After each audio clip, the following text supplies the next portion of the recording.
2024 में आईएएस बनना चाहते हो? तैयारी स्टार्ट कर दी है?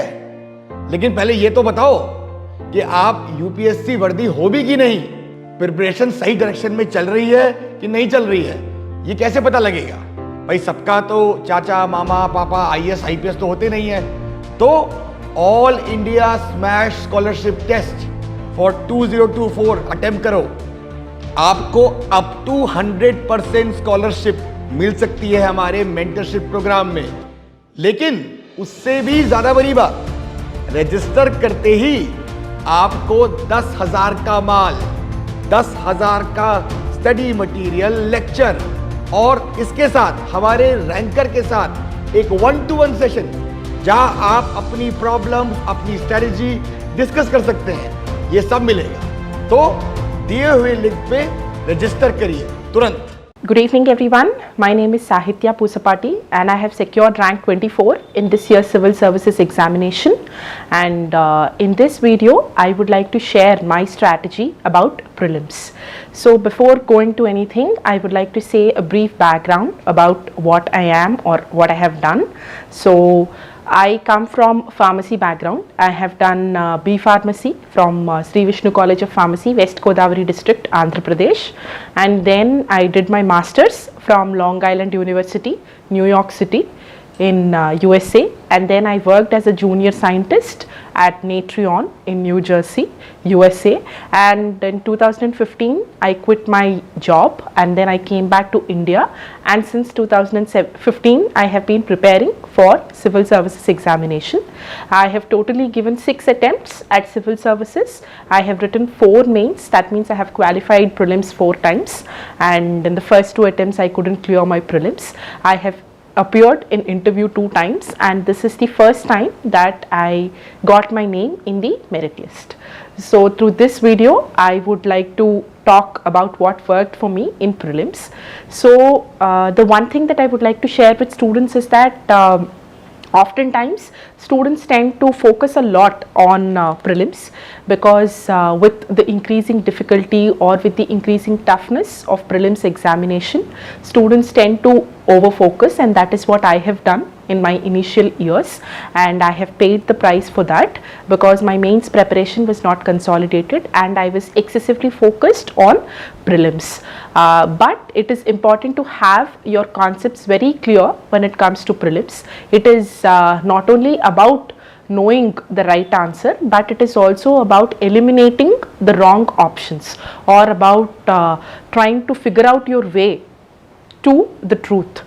So I think for this what really helps is you have to be thorough with your basics. That means you will have to read the books, and at the same time you have to develop your aptitude and your speed towards objective type questions. That means for that you will have to practice, and then you have to improve your elimination techniques, and that usually comes with the help of intuition. So most of you must have already come across different inputs or insights which say that most of the very extreme sentences are usually wrong. That is always, absolutely. So if there are some phrases in the sentences which use these, then usually such options are generally wrong.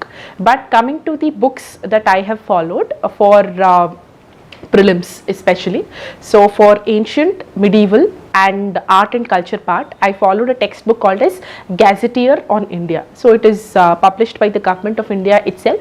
It's a very exhaustive book, but it's quite beautiful when it comes to the description of different art and cultural forms and architectural forms, and it also gives a good input or insight about the economic and political history of the country as well, especially for writers. That means for ancient India and writers, for example Malavika Agnimitram, or otherwise the plays that are written by Kalidasa, or otherwise the plays that are written by Bhavabhuti or by Bhasa. So it serves as a very good book for for that. And secondly, for modern India, I have followed a textbook called as Shailendranath Sen, Modern Indian History by Shailendranath Sen. I have never followed Spectrum textbook. So Shailendranath Sen textbook is also extremely exhaustive, and it does give really good inputs about the subaltern history, that is about the tribes and the different kinds of revolts that we've had. So it's a good way of understanding the subaltern history of the country. And next, coming to the part of geography, I have followed a textbook called as McKnight's, which is for world physical geography, or it is with very good pictures, it is with very good graphical diagrams. I have not followed G.C. Leong, but I must say that McKnight's is extremely exhaustive. 11th and 12th class geography books are enough, and I did follow Mrunal's website, that is Rajtanil Solanki madam's videos have been of really help to me, so I followed that. And in addition to that, for environment, I have followed a textbook called as Iraj Barucha, and for polity and for constitution and for the other aspects of prelims related thing, I followed Our Constitution by Subhash Kashyap. I did not follow Lakshmikant, although I did purchase the textbook. I did not go through many chapters of Lakshmikant. I followed Our Constitution by Subhash Kashyap. And afterwards, for the economy part, I mostly followed internet, and then I followed Mrunal videos. Other than that, I did follow my class notes, that is the various institutes in which I have been a part of, the teachers who have taught me over a period of time. So I followed that class notes, and in addition to that, internet has been of good help, and especially macroeconomics textbook for some concepts, and otherwise the story of LPG and investment models and India's economic growth story through NCERT textbook, 10th class NCERT textbook.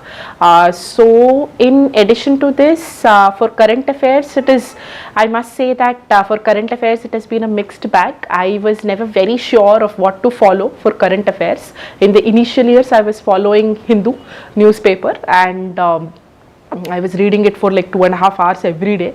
It would be very difficult, but over a period of time you develop the tricks of trade, and then you cut it down to what should be done and what should not be done, what should be read and what should not be read. So I did follow daily current affairs given by websites like Insights on India, and I also did study the editorials part from the Hindu.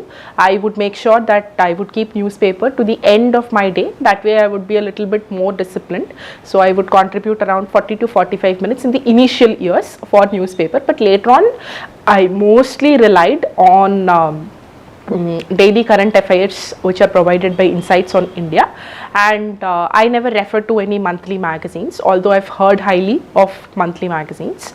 And for mains, I followed current affairs classes for by Forum IAS by Dipin sir, but we'll talk about it later. And as far as science and technology is concerned, my optional is zoology. So I had the natural advantage for environment, for classification, and for genetics and microbiology questions that they have been asking in the last few years, because my concepts were already covered through zoology. So that way I have found advantage. But I would suggest that there are 2 books from National Institute of Open Schooling, 11th and 12th science and technology books, which are published by National Institute of Open Schooling. They will give you good understanding of all the technologies which are generally touched upon, including space, nuclear science or biotechnology, and some core concepts of physics and chemistry. I have never referred to NCERT textbooks, but whatever works for you, I think you can go with that. And these are fairly the topics that are generally asked for prelims. So these are the books that one has to study, and I was a follower of Insights on India prelims test series right from 2017 onwards. For my last attempt, I have not sincerely practiced any test series, but from 2017 till 2020, I have followed Insights on India prelims test series. I really found their questions very good. That was honestly the only test series that I followed. Although from Vision, I did purchase the papers which were available in the market, and I followed for history and for environment to some extent from Vision. I found their papers also to be useful, but I have been a follower of Insights on India. So what must be done for prelims is essentially you have to be thorough with your concepts, and then you have to practice. There is no other way. So for people who have just begun their preparation, I wouldn't suggest you take much stress.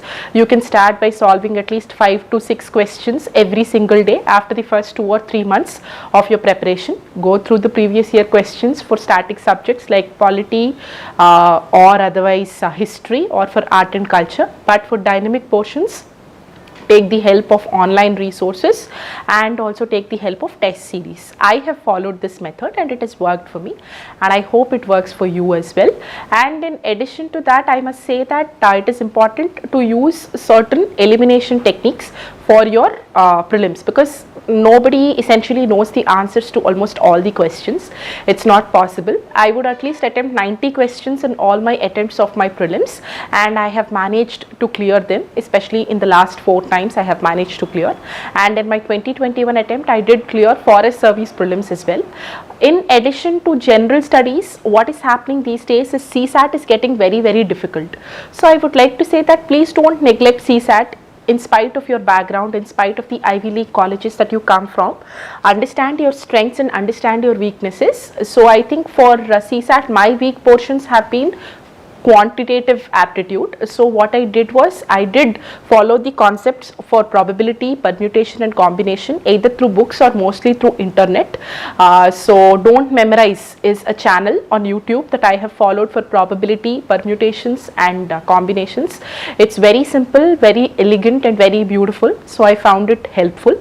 And for time and work, for percentages, for profit and loss, and for men and work, and for time and work, or for for trains, I mostly did my class notes. I have taken classes from Lakshya Institute at Visakhapatnam from 2015 till 2017, and after that in 2018 I was a part of OGP program of Insights on India. But for my last 2 attempts, I have been associated with Forum IAS. I took test series from Forum IAS and enrolled in their current affairs classes as well. So whatever I have gained from all the classes that I have attended in these institutes. So many of them have been really useful, and others I did it on my own. So for prelims, that's all I would like to say. That is, you have to practice and then at least try to solve 5 to 6 online questions every single day through daily quiz or through static quiz, which are provided by different institutes. And if possible, please take down at least 1 full-length paper at the end of the week, so that it is a good revision or it is a good exercise. And even if you're not able to do it weekly once, make sure that you start your prelims practice at least 3 or 4 months before your actual exam, and kindly don't ignore or neglect your CSAT. So for that, practice your previous year questions and develop your intuition capability. And before going to prelims, you have to understand that it is a game of your mind. Please don't take it too much to your heart. There is nothing to get tensed about. It's an exam that if you qualify, you're going to write mains, or in general civil services exam is an exam. If you qualify, you're going to get a job. So as long as you're confident with your preparation, as long as you're confident with your abilities, there's nothing to be afraid of. Absolutely be brave and go and give your exam with full strength. And thank you for giving me this opportunity to talk about prelims.